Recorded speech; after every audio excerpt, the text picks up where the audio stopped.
We're here right at the top of a little catchment that flows into the series of ponds through our Dingley Dell down here, and then through connecting channels down to the big pond, the large pond at the bottom.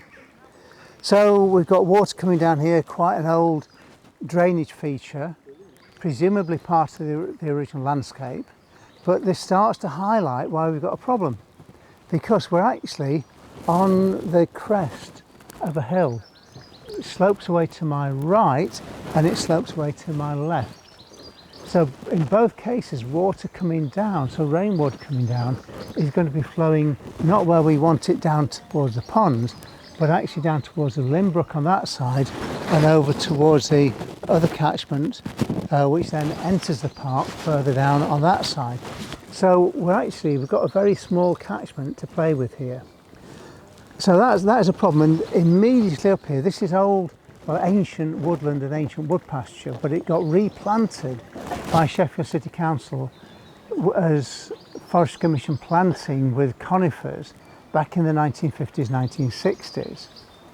And it's that coniferisation that's been removed recently and accidentally caused a lot of damage to the site. Now, that may have disrupted the drains, possibly. However, I think the other thing that's happening here is we have to go back to consider when the gardens were laid out and the person who actually was responsible for building the house, who probably understood about creating landscapes and managing water. And when he created all these features and the ponds, he would have made very sure that he was capturing the water from this little catchment to go into the ponds.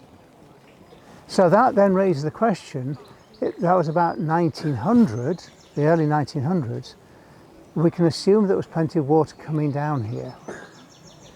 The 1960s, coniferisation, the planting, generally that sort of planting at that time involved quite major drainage of the landscape.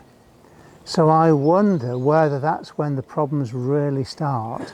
And at that point, the catchment is what I call thefted away. So the water is being stolen from the upper catchment and diverted away from the plantation and therefore away from the park and the ponds. And that's kind of leading back to the problem that we've got now. That then raises a question, is it possible to go back into the now rather badly damaged landscape of Rough Stand Hills, and as part of the remediation work to block up some of the drains that are taking water to the side and actually put them back into this particular part of the catchment? If that were the case, that could help solve the problem. Okay, this is probably the final part of our story, if you like, of this little catchment. It encapsulates so many of the things about water and landscape that are causing angst today. So we've got a series of ponds coming down here from the little culvert at the top through the Dingley Dell to the middle pond and then the big pond at the bottom. A big problem is water, the other big problem is silt. So you have to think, well, where is the water coming or not coming in, and where is the silt coming from? And these are fundamental problems that are affecting the ecology of this system. However, as we start to unpeel the layers, it becomes more obvious why we've got a problem. Because if we go that way, the actual catchment is very limited. We get to the crest of the little hill within Whirlow Park, and the water is flowing this way, but you get to the crest of the hill and you're then into a separate catchment. So the actual amount of water holding and water capturing capacity is quite limited. So we've got that little bit there. We then come to here and there's another drain. And remarkably, although it's only a small drain, this is actually flowing rather faster than in the main drain to the ponds.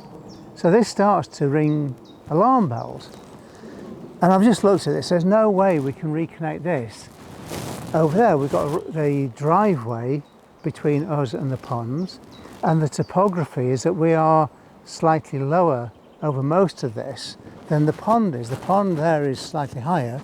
This drain comes up, it wends its way to the side of the middle pond and then emanates from a spring higher up, which is why it's a slightly ochreous coloured water. But that means all this bit here is a separate catchment, which actually then means that the catchment for our ponds is attenuated this way by this little catchment, which is taking the water separately, and the other side is attenuated by the slope, which is taking the water separately to the Brook.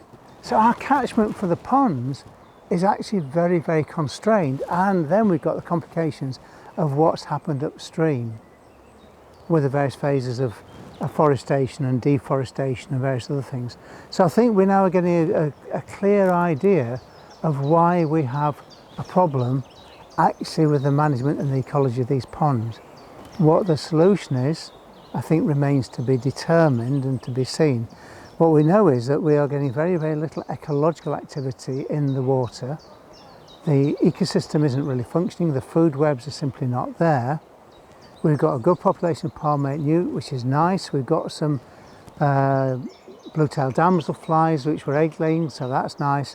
But there's basically very, very little in the water. There's very little in terms of the food chain, and there's very little in terms of the invertebrates that should be breaking down the litter.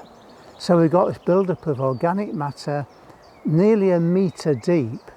That then uses up huge amounts of oxygen, so you get this rather toxic, anoxic mess and gunk in the bottom of the pond. So this starts to answer some of the questions we then need to think about solutions.